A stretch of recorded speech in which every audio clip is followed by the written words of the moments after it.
Veterans Broadcast Network, this is Roll Call. What role did you play in your call to duty?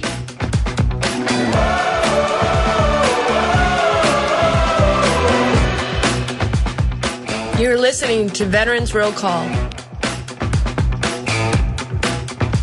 I'm Kenney DeCamp. And I'm Nadine Noky.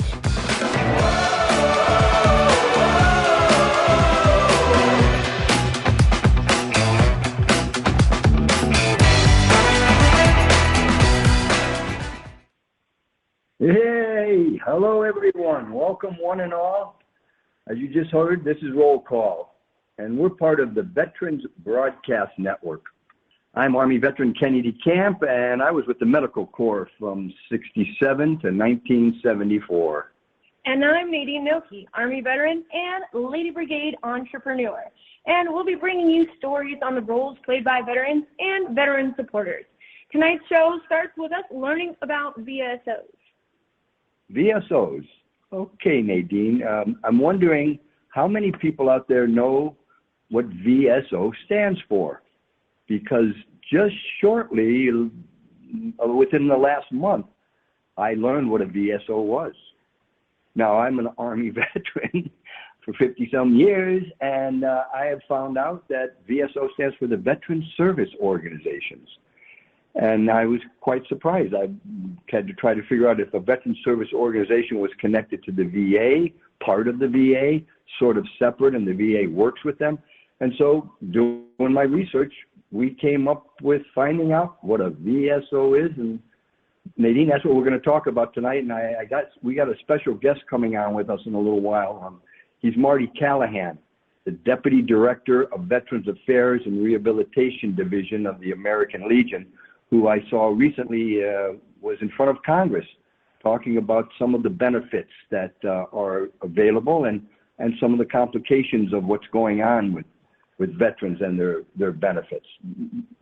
Nadine, what do you know about the American Legion?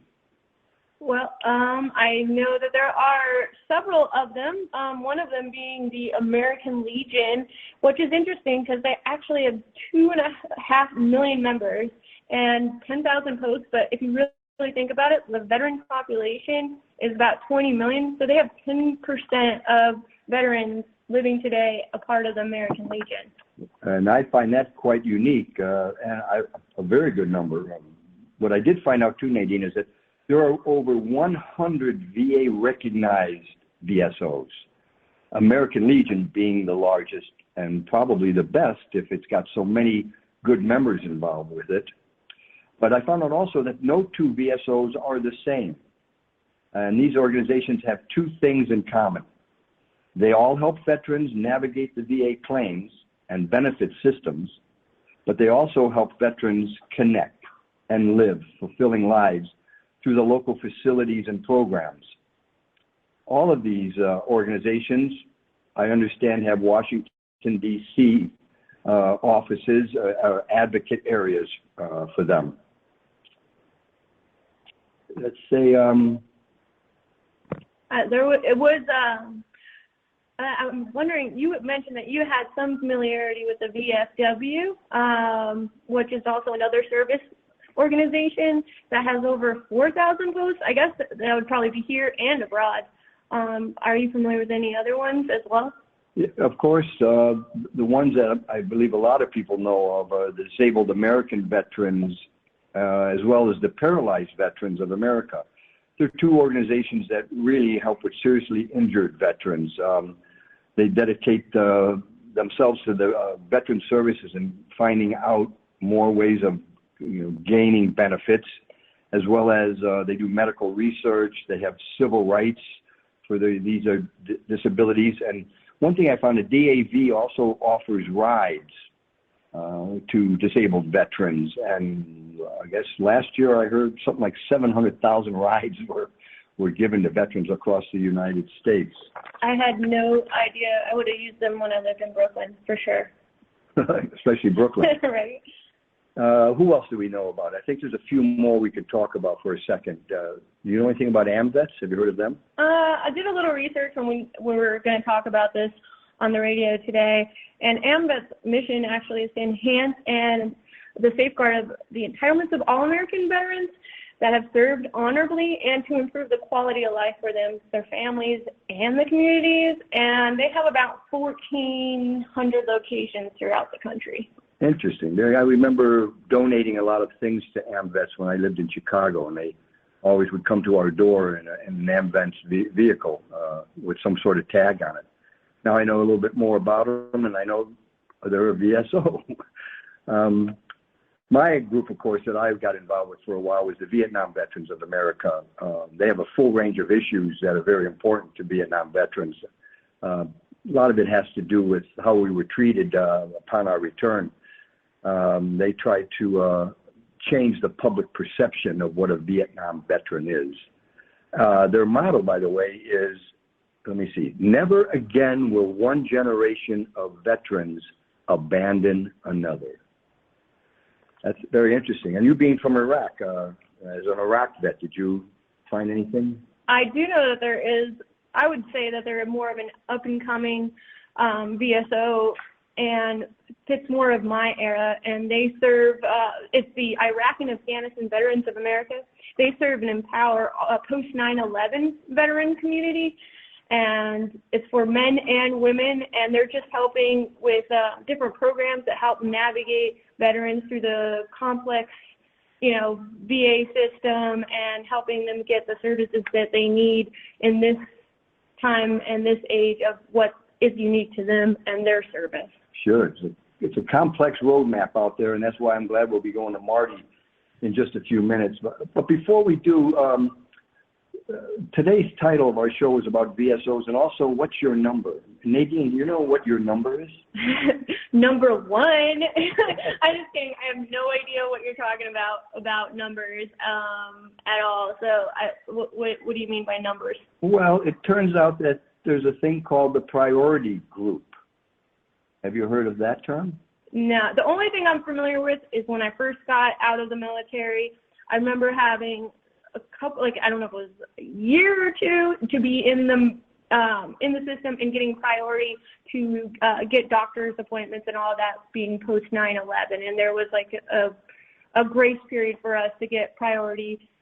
But I don't know if that's the same thing, and maybe our guest speaker will be able to talk about that. I sure hope so. I think he's going to be the man of full knowledge. He's got a great background, and just before we bring him on, let me explain to you. When a veteran applies for VA health care, they will be assigned to one of 8 priority groups. This system helps to make sure that veterans who need care right away can get it right away, and they can sign up quickly. It also helps make sure that the VA can provide high-quality care to all veterans enrolled in the health care program. So your priority group may affect just how soon the VA signs you up on your health care benefits. So when you are discharged and mustered out like I was kind of lucky because my Sarge at the time in San Francisco signing me out explained to me that the best thing I could do is as soon as I got back to my house, my location, my home, I should go directly to the nearest VA hospital and immediately sign up and never miss an appointment and stay in contact with them for everything in my needs. And I found that turned out to be the right thing to do. I've had 50 great years with the VA. There's been a glitch here and there, and sometimes there's a delay here and there, but it's nothing as horrible as some of the things that the 1% or the 2% of negatives that have come out that make it sound like it's really a bad organization. The VA has its situation. It's a bureaucratic world, so we all have to deal with it. Yeah, I think they've actually improved. I think their image has improved. I think that they are working to improve veterans' benefits. Good. Okay. And we'll have a bunch of shows coming up. We want you to remember to stay tuned with us every Sunday at 6 p.m. Eastern Standard Time so we can continue to help veterans understand things as we also end up learning about what things we need to know. So right now, just before we go on to our break, I think I want to bring in Marty Callaghan. As I said, he's the Director of Veterans Affairs and Rehabilitation Division for the American Legion out of Washington, D.C. I know he's a Navy man, and he's probably got a lot of info and insight for us. So if we can, and Marty, are you still there with us? I'm right here with you. Thank you for having me on the show. Excellent. No, thank you for joining us today. Could you give us and the audience a brief explanation of like who you are and why you're so lucky to be in the great position you have?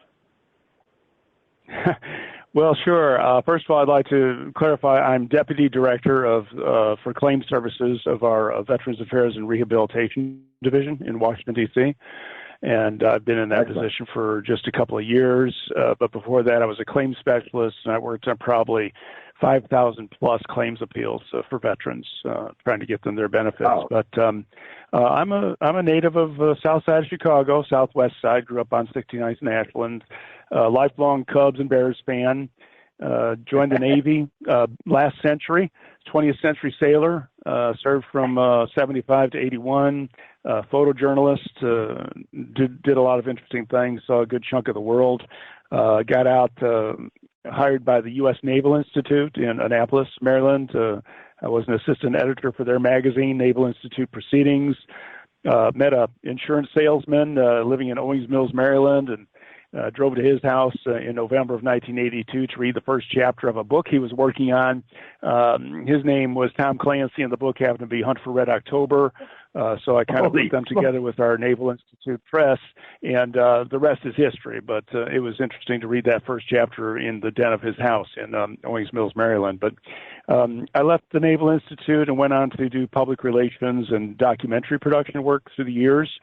And then I was hired by the American Legion in 2008, and I started out as managing editor of their magazine, the monthly magazine that they put out, and then I did a stint in their media relations group and segued on over to Veterans Affairs about 6 years ago. So that pretty much does it, I think.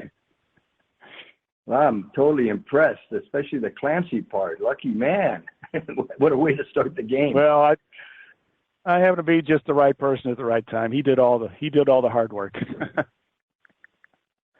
Okay, so the hard work, and now tell us about your hard work. What is it really like helping with veterans benefit claims? Well, it's something the American Legion does every day. Like your co-host mentioned, we've got a lot of members and a lot of hosts across the country, but we also have a national organization headquartered in Indianapolis, Indiana, and we have a Washington, D.C. office, which is where most of our appeals work is handled. We do have service officers out in the field in every state, and they help veterans file for disability claims to the VA regional offices and help them with the paperwork and explain, the process to them. Then a lot of times their claims are granted and they start to receive their benefits from VA, but sometimes those appeals are denied. And that's when the veteran can go ahead and appeal that decision to the Board of Veterans Appeals in Washington, D.C., and that's where the group I work with gets involved. We get their appeals. We take a look at their cases. We write up briefs for them, written briefs in favor of their arguments, and try to get them their benefits on the appeal level. And we're pretty successful at that. And we've got 20 full-time claims specialists who work in Indianapolis and Washington, D.C., and they work full-time helping veterans who have appealed the denial of their claims. And we're happy to say we get a lot of them overturned or at least sent back to the VA regional offices for a second look. They call it a remand, where the board says, we're not convinced that this should be denied. Give us some more information. And so that is something that we do every day. We have service officers, too, at our national office who help veterans from all across the country, mostly the D.C., Maryland, Virginia area. But one thing I'd like to make sure your listeners know about is that the American Legion is the only major VSO that still helps veterans with discharge upgrades. And so any veteran there who's looking for a discharge upgrade, they should contact us. Good. Yeah, let me get back to that when we come back from this sponsorship message. Your mama, your brother, your daddy, your brother, your sister, your cat, dog with home you left. You're right. And that's the reason you left. You're right. You're listening to Veterans Roll Call, and we'll be right back after these messages.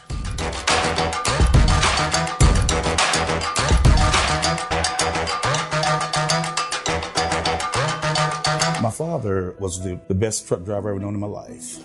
Like a family tradition. I'm a truck driver myself. I drove around the States with my cat. To be the truck driver, you not just only see where you go, you see the world in the larger perspective. This is a really good time to be in the trucking industry. The dispatchers get good loads for them. The equipment is very new, and then it's very reliable. At GTS Transportation, we make dreams come true by employing truck drivers, dispatchers, mechanics, and many other occupations. Consider joining our rapidly expanding team where we put quality, human dignity, and respect back into the workforce. Contact us by visiting our website at gtscarrier.com or call us at 847-754-4667. That number again, 847-754-4667. Dallas Corporation and Dallas Logistics, a proud supporter of the Veterans Radio broadcast for over 15 years. High-quality printing services and warehouse distribution have been our hallmark since 1985, serving Fortune 100 companies for over 35 years. Check us out at www.dallascorp.com. All right, Golden. Okay, so let's go back to what we were talking about in relationship to the American Legion, Marty's work with claim benefits and the success that you've had. I think, Nadine, you had a question you wanted to ask? Yes. I actually have a couple of questions kind of while you're speaking on the claims and the appeals. Are the people that handle the claims, the initial claim, the same people that do the appeals? Or is that a specialized group of people that work in the field with you that have more of a familiarity, however we say that word, and to get that in, like, that appeal through? Or how does that work? Well, we have training available for both parts of those. Each American Legion organization at the state level is known as a department. So, for example, the state of Washington has the American Legion's Department of Washington, and so each of these departments have at least one department service officer who helps veterans file their claims and assist them with other kinds of benefits related activities. Twice a year, the national organization sponsors a department service officer school, which provides training for our service officers in the field. And this school was typically in person until the pandemic hit, and then last year we switched to virtual schools. So we held one in the spring of 2020 and another one in the fall. And next spring, we're probably going to do some kind of hybrid. But the training is provided by our legal and training partner, the law firm Bergman & Moore in Washington, D.C., and they prepare 25 to 30 lessons for these courses, and people take the lessons, and they have to pass a final test at the end to get their graduation certificate.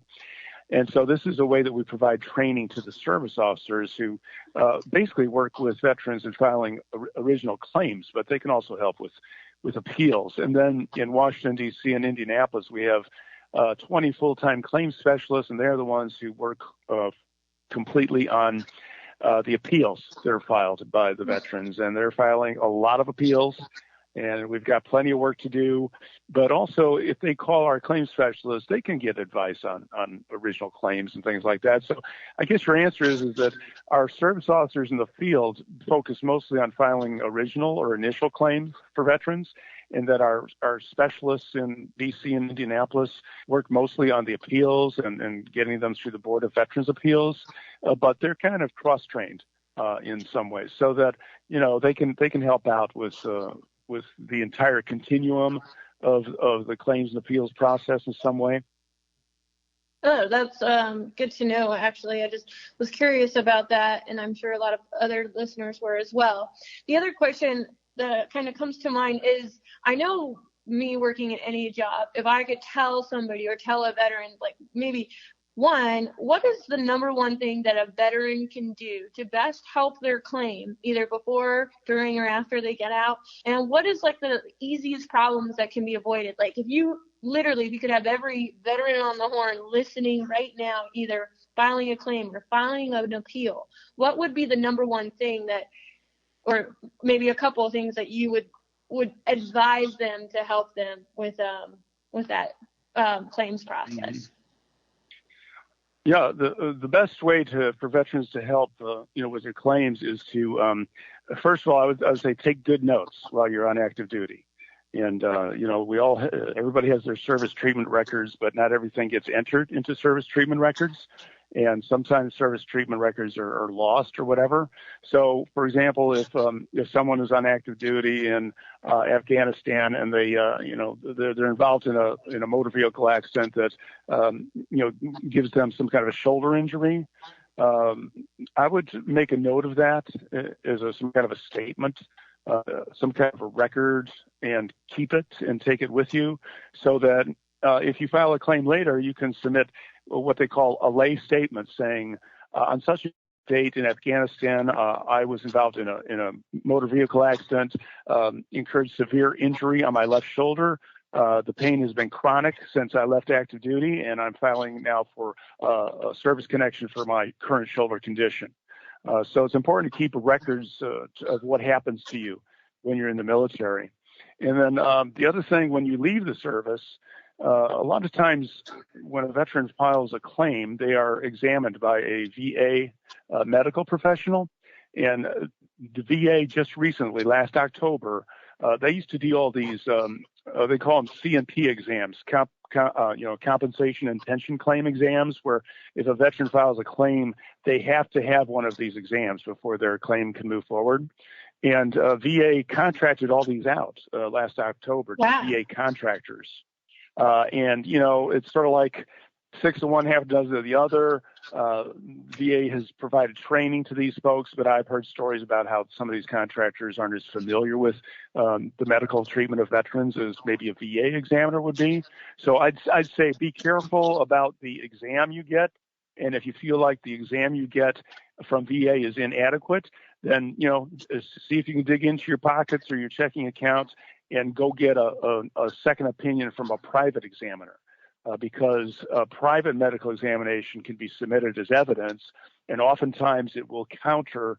In other words, if the private examiner says, oh, yes, this shoulder injury is definitely service-connected and it was definitely caused by that motor vehicle accident, then that is strong evidence to countermand any kind of VA examiner's opinion that did not find any service connection. That is actually really great news. I had no idea that you could do that. And does that private medical examiner have to be trained or approved by the VA, or it could just be any medical practitioner that is in the field of, say, orthopedics or something to that extent that can provide a professional medical opinion? Right. It doesn't have to be VA approved, just someone of good standing in the medical profession. For example, there are a lot of veterans, and there's a lot of Vietnam War veterans who do this too, as well as our World War II and Korean War veterans. But one of the most common disabilities that are claimed are hearing loss and another hearing disorder called tinnitus, which is a ringing or buzzing in the ears. And a lot of times VA won't grant service connection on hearing loss. So it's always good if you go to like an audiologist who tests your hearing and listens to what the veteran has to say, and then puts that down in a medical opinion. I can recall one case where somebody had been denied service connection for hearing loss who served in a field artillery unit in Vietnam. And you kind of take a look at this and say, really? Really, you're going to deny hearing loss to this guy who was shooting artillery in Vietnam? But it does happen. And so I would say private medical opinions from medical practitioners in good standing are a good piece of evidence for claims. And Marty, on denials, those are made in an actual VA setting, correct? Yes, the original denials are made by what they call claims adjudicators who work at the VA regional offices, and each state has one regional office. For example, the regional office in Maryland is in Baltimore, and other major cities. The one in Georgia is in Atlanta, and so forth. So these adjudicators take a look at the evidence, and then they decide whether to grant service connection or deny service connection for whatever issues are being claimed. And then once those are denied, then the veteran has the option to appeal those decisions to higher authorities, and then they get a second look in that way. Is there a cutoff or a time? Say a veteran has filed a claim, filed an appeal, maybe missed the appeal or something like that. Are they able to file a new claim, or is there a cutoff? Like maybe someone will can they try for 20 years to file a claim and get appealed, or how does that work? Or is there ever an opportunity where they can't? I guess maybe that's a question that we'll have to maybe talk about after the break, because it could be a long response. I have no idea. Yeah. But it's not a 7-second answer, if that's what you mean. Well, let's see. What would you say? Is there a time limit for someone on claims and appeals? Yeah, you have to file a claim, and if you're denied, you have to file an appeal in a certain amount of time. I believe it's 120 days. Don't quote me on that, but anybody can go to the VA.gov website and get this information. And also, there are certain conditions that won't be recognized if the claim is filed more than 2 years or 1 year after active duty has ended.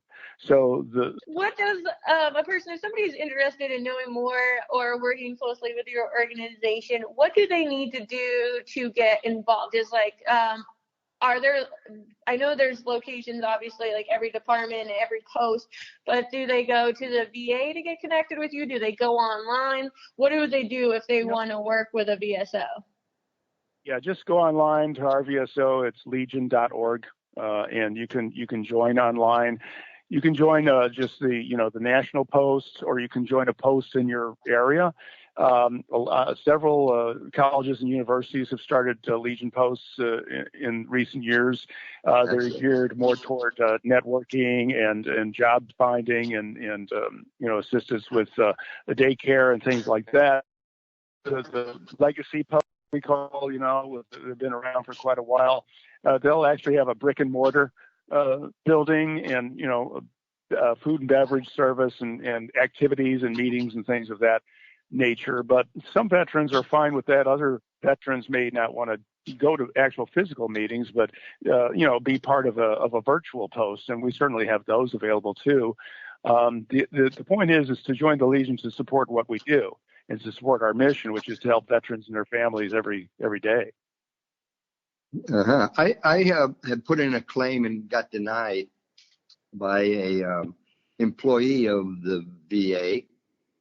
So she had a nice job, and she was not a veteran. And it had to do with a couple injuries that took place while I was in the service. But no big thing after that. I wish I knew there was a VSO that I could have worked with also. I've now found out that there are attorneys who are now trying to work with veterans. And I was under the impression that because the attorneys want to charge a fee, do you help us understand how do we pay or we don't pay, or what's that all about? Yeah, this is a big issue, especially since a bill has been introduced in Congress this past spring and in the Senate to try to legitimize what we refer to, or what are called predatory claims companies. A lot of our folks in the field refer to them as pension poachers. They go after a lot of the elderly veterans and tell them we can, file your aid and attendance benefits for this amount of money. But they also go after other veterans who, want to file a claim. The basic marketing scam is we can get you 100% of anything, and we're better than the VSOs. We'll get it for you faster and quicker, and et cetera. But most of the time, they're not even accredited representatives. You have to be accredited by the VA's Office of General Counsel to actually represent veterans legally. And so they'll file a couple of papers. A lot of times VA won't even look at the paperwork they file, but then they'll turn around and they'll charge veterans exorbitant fees for the services they provide. I just saw an example where one veteran got a 10% increase on his disability rating, and they charged him over $2,000 for that service. Wow. And it's like, well, this is stuff that we do for free. And so we are very, very concerned about these predatory claims companies. And, we obviously don't appreciate their attempts to really kind of take advantage of our veterans population. On the other side of the coin, there are attorneys who are accredited representatives and perfectly legitimate. For example, the law firm we work with, Bergman and Moore, out of Washington D.C., they will represent veterans in the appeals stage. They've represented probably more than 3,000 or 4,000 veterans before the U.S. Court of Appeals for Veterans Claims here in D.C. And do they charge for those services? Yes, but they charge reasonable fees that are basically within the guidelines that VA has set down. But these predatory companies, they're really going after the money, and they're really making veterans sign very long, complicated contracts and charging them all kinds of money for services that VSOs could provide for free. Well, good. And so you, as a VSO who does a lot of this with these claim benefits, are you paid? Does the VA have some kind of a compensation to the VSO itself in order to, help with your salaries and stuff? No, sir. We do not work for commission. We help veterans because it's our job to help veterans. And I can just tell you that sometimes we'll help win appeals for veterans, and the benefits, the grants will have a retroactive effective date of 10 or 15 years. And it really makes a difference in the lives of these veterans. One day I got word that a veteran I had helped, he lives in some small town there in Alabama, but I helped him get a retro payment of $243,000. And wow. I called him up and I said, Mr. So-and-so, are you sitting down? And he said, well, why? I said, well, because VA is going to send you a check for $243,000. And there was this silence on the phone. And then he said, oh, Lord. Wow. So, I think he needs to be your new poster child. But, I'm sure all claims are different, but that's amazing. This is to help veterans change their lives. You can talk about thanking veterans for their service and all that, which is a great thing to do. But when you can give veterans and their families money that they can help pay electric bills with, utility bills, keep food on the table, that makes a real difference in veterans' lives. It sure does. So there is no payment from VA to American Legion, VFW, DAV, or anything. No. We work on our own finances. We have our own funds from dues and things like that. Exactly. And we just have ourselves. So that's why it's good or whatever. That's why it's good to be a member and to join one of these good VSOs and be a paid dues paying member. Energy. Yeah, we urge veterans to make a contribution, and we like our job, so that's good enough for us. And are these any component of this a 501c3 or 4? Yeah, the Legion is a nonprofit organization. Oh, it is. Okay, chartered by Congress. We had our first meeting in 1919 after World War I in Paris, France. And have grown since then. Actually, the Legion authored the original GI Bill that was signed into law by President Roosevelt in 1944 that provided so many GIs returning from World War II with college educations. And we also played a key role in the post 9/11 version of that bill. Worked with Senator James Webb and his staff very closely to get that post 9/11 GI Bill passed there about 2008 or so. So, yeah, the Legion's been very involved for over 100 years. Fabulous. Totally fabulous. That is pretty awesome. I am a recipient of the post 9/11 GI Bill, so I definitely appreciate that being put into place. To go back, I just have a real quick question. Do you know any more about that bill that's put in? Because I'm not feeling that, like on those pension poachers, and I kind of want to like learn more or when that bill is supposed to get passed or where that is right now. Yeah, it was introduced in the Senate this past spring, I think April or May, by Senator Ted Cruz. And I've read the bill, and it doesn't mention, what it refers to is pension claims consultants, some language like that. Never mentions in the bill legislation one single time that these are for-profit organizations. And it really is a bill to start a VA pilot program with one of these predatory claims companies, I guess in an effort to legitimize them. And of course, we're not happy with that. And we've made it clear to Congress that we're not happy with that. And all the VSOs. I mean, we had a meeting. We've met about this throughout the summer.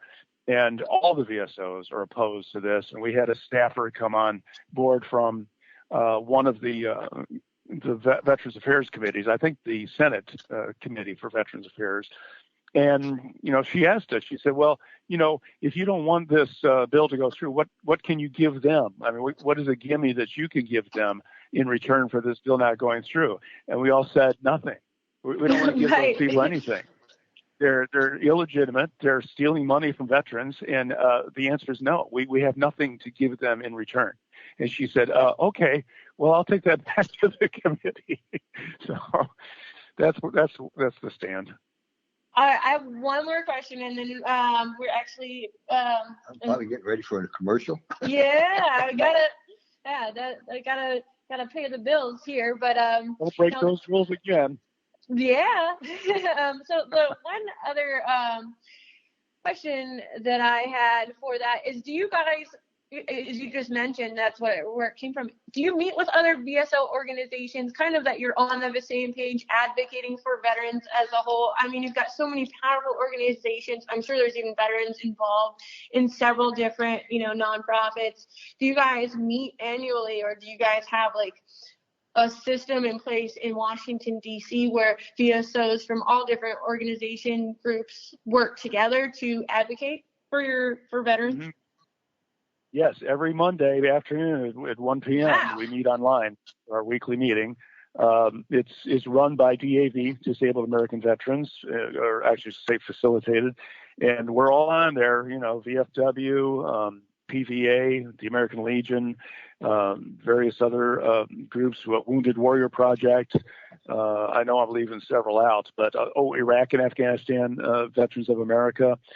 There's probably about a good dozen to 15 participants every Monday, and we discuss the issues, heavily legislative issues, but other issues as well, and trade our points of view and get in on joint letters to Congress and things like this, talk about legislation and what we're doing about it. So it's good communication. We also have a quarterly meeting with the Board of Veterans Appeals, which addresses more veterans issues on the appeals side.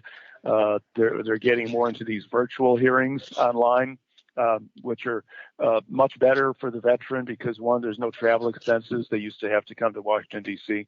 For their appeals hearings. And also they seem to be doing very well in terms of getting a good percentage of decisions in their favor. And then also we have a monthly meeting with the Veterans Benefits Administration and the VSO liaison for that organization. And we talk about issues that all benefits related. So I'm happy to say there's good lines of communication between the VSOs and to the major agencies in D.C. who work with veterans. That is incredible. I honestly did not know about that at all, and it actually kind of makes me feel better. Feel better, yeah. That you guys are working together, and then even if you're separate organizations, like obviously the goal is the same for all of you, all the major VSOs. So to know that you're working together is really awesome, and I'm glad to hear that. Yeah, with good communication. Of course, we all get on the phone to each other too. Like I might call somebody else outside of a meeting and say, hey, what we talked about yesterday? What do you think about this? That kind of thing. So yeah, good communication, Nadine. That is awesome.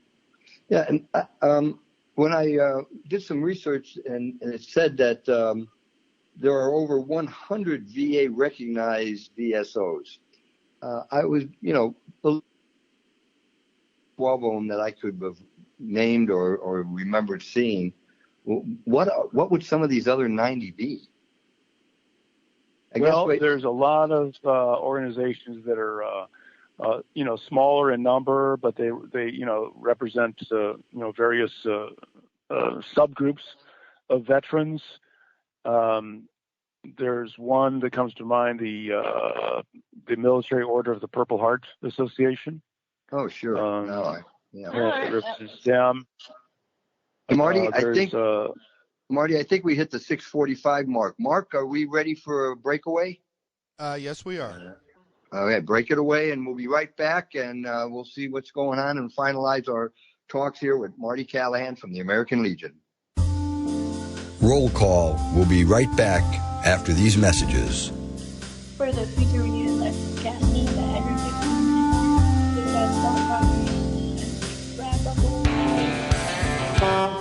Attention, looking for semi-drivers nationwide. GTS Transportation of Burr Ridge, Illinois is looking to hire or partner with experienced CDL holders in every state. If you are going to drive, why not drive for the best? Whether you are driving solo, as a team, or as an owner-operator, GTS is looking to add you to their rapidly growing company.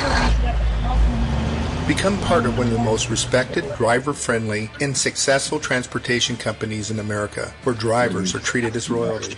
Contact us at gtscarrier.com. Again, gtscarrier.com. Or call us at 847-754-4667. That number again, 847-754-4667. We would love to help you, which in turn helps everyone. GTS is an equal opportunity employer.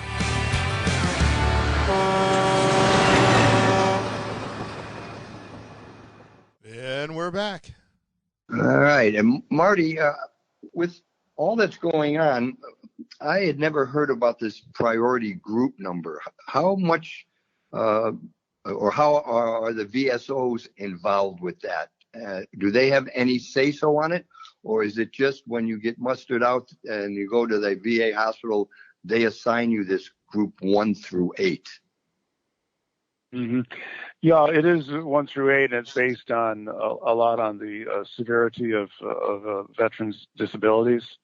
I think priority group 1 is if you're rated at 50% or more, and group 2 is 30%, and so on. Then there's other groups that seem to be tailored to do certain things like exposure to radiation during atomic bomb experiments and things like that. The sticking point that's been around for a while is this priority group 8, and VA kind of goes back and forth about opening up priority group 8 to all veterans, regardless of what their level of income is. So the way it is now is that priority group 8 is if your gross household income is above the VA income limits, and so priority group 8 basically, they don't really qualify for many VA benefits because their income level is too high, and they have medical insurance covered by their employer or whatever. So we kind of keep going back and forth with VA about trying to find ways to let more veterans into the VA system.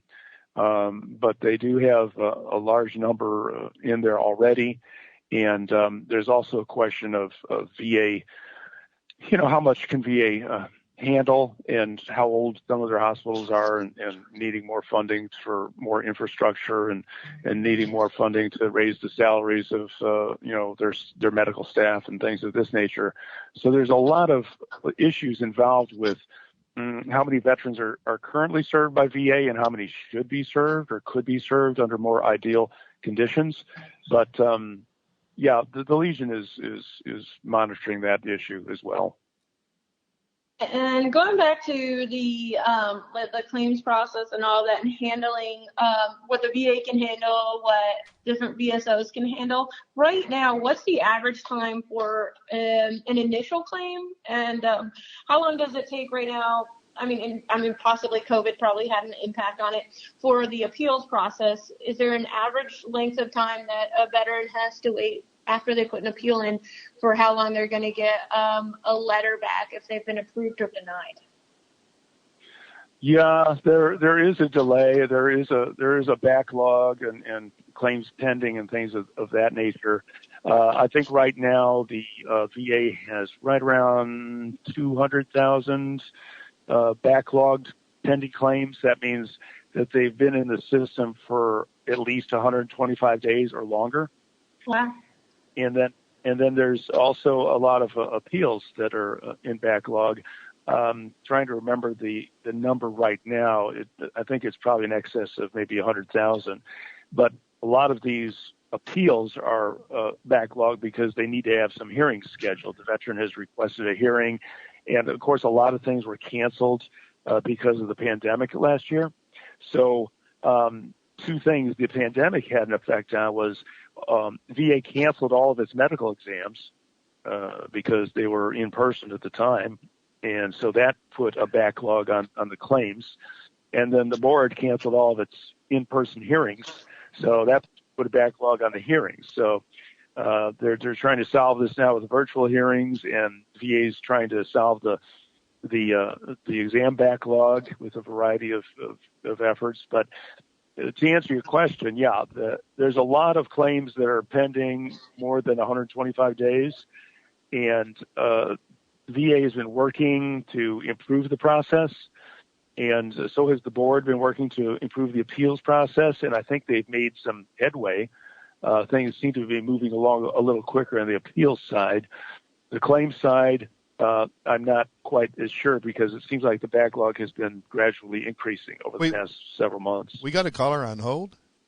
Allow the caller. Okay. You have a call in, and who do we have there? What can you give us your name and a little bit about yourself? Okay, well, we're learning on our first night out, and so we'll start finishing up towards with Marty. Any suggestions that you would make for some of the new veterans that have been just coming back from Afghanistan? I know a couple here have just come into our neighborhood. Other than telling them to make sure they sign up, is there any suggestions? Or should we tell them and lean them and push them towards a VSO organization like the American Legion? Mm-hmm. Yeah, they can do that. Also, there is an online program called e-benefits, and they can certainly file a claim online as well. But we kind of suggest they get with a service officer to kind of help them out and navigate the VA system, which can sometimes be somewhat challenging. But the major idea is to file a claim as soon as you can. If someone feels as though a condition they have or an injury they have is related to something that happened to them on active duty, go ahead and file a claim. There is a form, and they can go to va.gov and just click on the tab for VA forms. The form VA 526 EZ Echo Zulu is the form they use to file an original claim or an initial claim. But there's also a form on there, and I'm trying to remember the number to it. But it is for establishing what they call an effective date for the claim. So if you feel like you need to get more medical evidence together or get an exam or whatever it is you need, or you're maybe trying to get copies of your service treatment records, go ahead and file the effective date claim. Because what that'll do is lock in a date. Say that you sent it today and it gets to VA and it locks in the date of, October 10th as the effective date for your claim. And say 6 months later, you actually finally end up filing the claim. You have to file a claim within 1 year of sending in this placeholder document. But then you go ahead and you file the claim, and if they grant service connection to you for, let's say, a shoulder condition, they will go all the way back to that initial document to establish the effective date for benefits, so you don't miss out on 6 months of benefits. And that ain't me. Go ahead. I just learned something recently that I'm part of different groups online and discussions about veteran different topics on veterans benefits. Oh, are we there? So Marty, still there? I still am, yes. All right. So I just learned this recently that the people aren't allowed to help you if they're not a VSO or accredited person. So, like, if someone says, I'll just have my cousin Tom, who's a veteran that filed his own claim, help me, that's actually not allowed, or it's actually could be punishable by law, which is probably a good thing. You don't want somebody helping you that's not accredited. But is there anything that, could speak to that? Or I would just suggest anyone not doing it alone. I filed my own claim the first time by myself, thinking that's what I was supposed to do, and I failed at it miserably. And I actually went through 2 different organizations to get at least some compensation for some service-connected issues. But that is an interesting fact. And do you see that as a problem, or some people just trying to go about it alone, where maybe they could have used professional help? Yeah, well, I just came across this situation with one of our folks out in the field who was asking about can somebody help a veteran file a claim if they don't have, if they're not an accredited representative. So the idea is that anybody can help anyone else with a claim in terms of getting evidence, providing lay statements in support of the claim, but they can't sign documents that require a power of attorney. Okay. So when you assign power of attorney to, like, the American Legion, you sign a specific form. It's called a Form 21-22, where you fill it out and sign it and date it, and an accredited representative of the American Legion signs and dates it. And that comes over to the Veterans Benefits Administration and goes up into the veteran's case file. That is a record that the veteran has assigned power of attorney to the American Legion to sign documents of a legal status, like the power of attorney, the 526 Echo Zulu form, whatever form needs an accredited representative. You need to file that power of attorney document first. However, if you're not power of attorney for a veteran, like if you're the veteran's cousin or family member, you can go after records. You can go to National Archives and request a DD-214. You can do all sorts of things to help the veteran, as long as you don't sign documents that require a power of attorney. 2 minutes till we're out. Nathan, what can we help you with? Yeah, so I've been 2 minutes. I've had an issue with VSOs in the past, and the current problem me and a lot of veterans are having that I've noticed is getting VSOs that are able to get back with them. So they'll email them, they'll leave voicemails, so there's even a voice mailbox that's not full, but they're having issues finding VSOs that are there for them. Well, it sounds like you should talk to Marty and get more involved. So is there a professional like chain? I agree. Actually, it can be hard to reach different organizations. I had certain that happen as well in the past. Is there a professional chain of command where that can be addressed through your organization or through a national organization that some people just might not be good at their job or might be overwhelmed with work? Is there a professional process for that? Well, first of all, if you go to legion.org, there is a tab near the top that says find a service officer. If you click on that tab and punch in your zip code, it'll come up with several American Legion posts in your area. And so I would start there and send emails to the posts within your local region. So if they want to meet you in person, you might be able to sit down with them and talk to them. If that's not working, then call our state organization, which is whatever state you're in, the Department of such and such. Just punch in the American Legion Department of Michigan or whatever state you live in, and then call the department headquarters and ask to speak to a service officer and see if you can get some help in that way. If that doesn't fail, then call the national organization in either Indianapolis or Washington, D.C. and see about getting help, because we have people who can help you in both of those cities. Excellent. So don't give up, because that's the main message. Don't give up. Nathan, thanks for the question. And Marty, I want to thank you so much for being here with Nadine and I. It was powerful. We've learned a lot. Next time, I'm sure we'll have less technical problems, and you are definitely going to be invited back as we continue helping veterans learn about their role in their call to duty. Thank you, everybody. Well, I certainly appreciated the time. Thank you so much. It's all yours. Yeah. All right. And we'll see you again soon, everybody. Stay tuned. Thanks for listening. Join us every Sunday at 5 p.m. Central on the Veterans Broadcast Network. This is Roll Call. My father was the best truck driver I've ever known in my life. Like a family tradition. I'm a truck driver myself. I drove around the States with my cat. To be the truck driver, you not just only see where you go, you see the world in the larger perspective. This is a really good time to be in the trucking industry. The dispatchers get good loads for them. The equipment is very new, and then it's very reliable. At GTS Transportation, we make dreams come true by employing truck drivers, dispatchers, mechanics, and many other occupations. Consider joining our rapidly expanding team where we put quality, human dignity, and respect back into the workforce.